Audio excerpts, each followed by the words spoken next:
오늘 우리가 함께 묵상할 말씀은 로마서 15장 7절에서 9절까지의 말씀입니다. 로마서 15장 7절에서 9절까지의 말씀 읽고 오늘 우리에게 주시는 하나님의 은혜를 함께 나누도록 하겠습니다. 그러므로 그리스도께서 하나님의 영광을 드러내시려고 여러분을 받아들이신 것과 같이 여러분도 서로 받아들이십시오. 내가 말하는 것은 이러합니다. 그리스도께서는 하나님의 진실하심을 드러내시려고 할례를 받은 사람의 종이 되셨으니 그것은 하나님께서 조상에게 주신 약속들을 확증하시고 이방 사람들도 긍휼히 여기심을 받아서 하나님께 영광을 돌리게 하시려고 한 것입니다.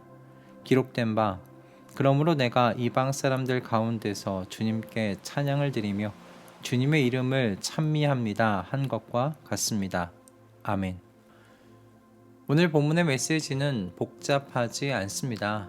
오늘 본문은 성도가 서로를 받아들이라 라고 분명하게 우리에게 전해주고 있습니다.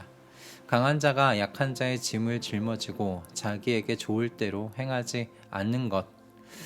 그 또한 믿음이 강한 사람이 믿음이 약한 사람을 받아들이는 모습일 겁니다.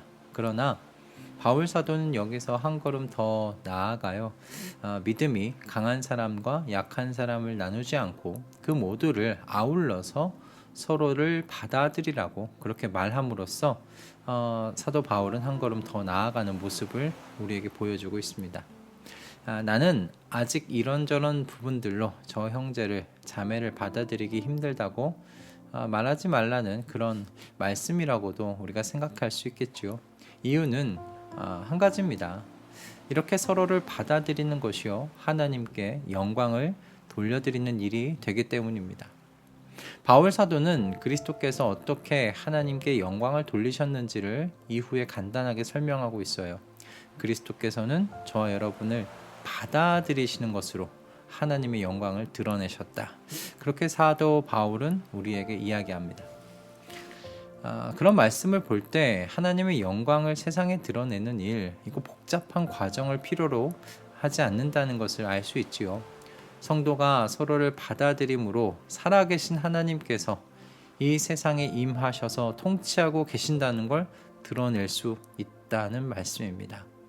하나님의 영광을 드러내는 것 또는 하나님께 영광을 돌리는 것은 뭔가 거창한 집회를 열고 수많은 사람들이 모여서 예배와 찬양을 드리는 그런 모습이 아니다는 거예요. 함께 할 수 없을 것 같은 사람들이 서로를 받아들이고 사랑할 때 그 모습이 왕이신 하나님께서 당신의 통치 아래에 세상을 하나 되게 하시는 일을 지금 하고 계신다는 것을 나타내는 모습 된다는 거죠. 세상에서 사람들은 나와 맞지 않는 사람, 함께 할 수 없을 것 같은 사람을 만나면 어떻게 합니까? 피해버리면 그만이라고 말하지 않습니까? 그 상대방을 받아들이는 것은 고사하고 굳이 힘들여 가까워질 필요 없다고 말하지 않습니까? 그런데 교회 안에서 이런 모습들이 종종 발견되고는 합니다. 저희 교회와 같이 멤버가 작은 개척교회는 피할래야 피할 수도 없지만 중형교회 이상이 되면 피할 수 있지요. 다른 구역으로 가든지 아니면 다른 공동체로 피합니다. 아니면 예배드리는 시간을 바꿀 수도 있지요. 예수님께서 이 모습 보시면 어떻게 말씀하시겠습니까? 세상과 같아서야 되겠느냐? 그렇게 말씀하지 않으실까요? 저와 여러분이 영원한 생명을 얻고 구원의 방주와 같은 이 교회 안에 있게 된 것은 예수 그리스도께서 우리를 받아주셨기 때문입니다. 그렇기에 그리스도께서 우리에게 요구하십니다. 너희도 서로를 받으라고 말이죠. 그럼 여러분, 받는다는 건 어떤 걸까요? 영어 성경은 이 부분을 accept 또는 welcome으로 번역을 했습니다. 그리고 원어는 받다, 영접하다라는 뜻을 가진 단어로 쓰여져 있습니다. 여러 표현으로 사용되어서 이 받는다는 것이 어떤 것인지 쉽게 감을 잡기가 어렵게 느껴지실 수 있는데요. 하지만 좀 잘 생각해 보시면요. 여기서 사용되고 있는 단어 모두가요. 점차적으로 무엇인가를 받아들인다는 표현이 아니라는 것을 알 수 있습니다. 당신의 A와 같은 모습은 내가 봐줄 수 있는데 B와 같은 모습은 내가 아직 힘들다. 받아들일 수가 없다. 그러니까 내가 지금은 A와 같은 모습 정도만 내가 받아들이겠다. 이렇게 할 수 없다는 겁니다. 형제와 자매를 받는다는 건요, 그 사람의 모든 것을 웰컴한다는 것입니다. 환영한다는 것입니다. 나와 맞는 부분, 맞지 않아 어려운 부분 모두를 채택하고 받아들인다는 거예요. 이렇게 예를 들 수 있을까 싶은데요. 제 아들은 집에 들어가면 집에서 오늘 뭘 했는지 단번에 알 수 있습니다.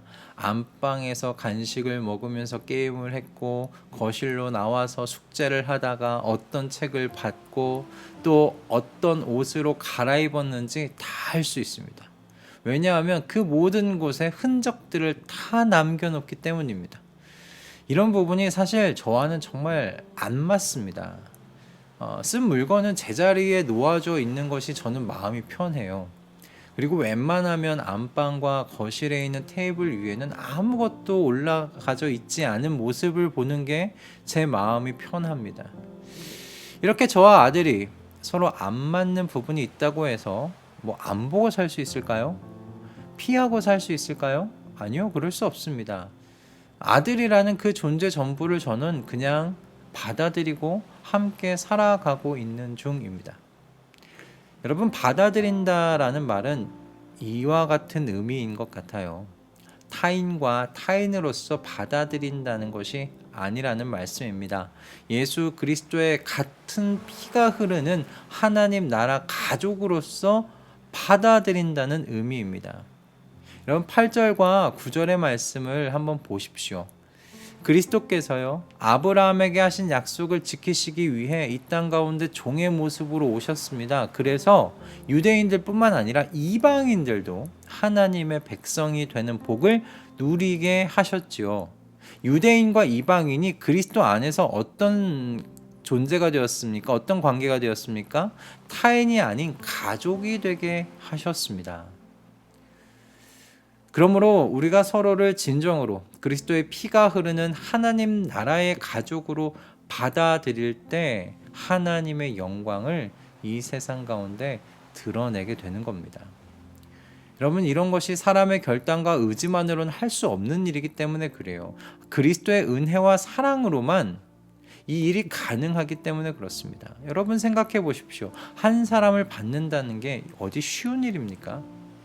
사랑해서 결혼하는 한 남자, 한 여자 받아들이는 것만으로도 얼마나 힘든 일입니까?